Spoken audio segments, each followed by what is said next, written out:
Dans cette rue de Goma, un tas d'uniformes abandonnés des forces armées de République démocratique du Congo. Dimanche, la ville est quasi entièrement tombée aux mains du M23 et des troupes rwandaises.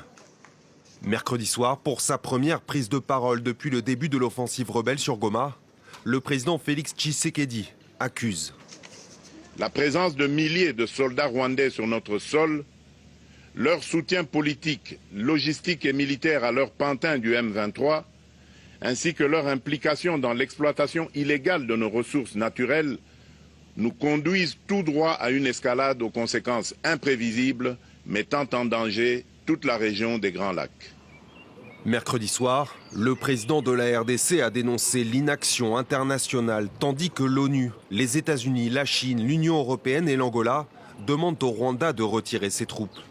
La communauté des États d'Afrique de l'Est exhorte quant à elle Kinshasa à engager le dialogue, notamment avec le M23.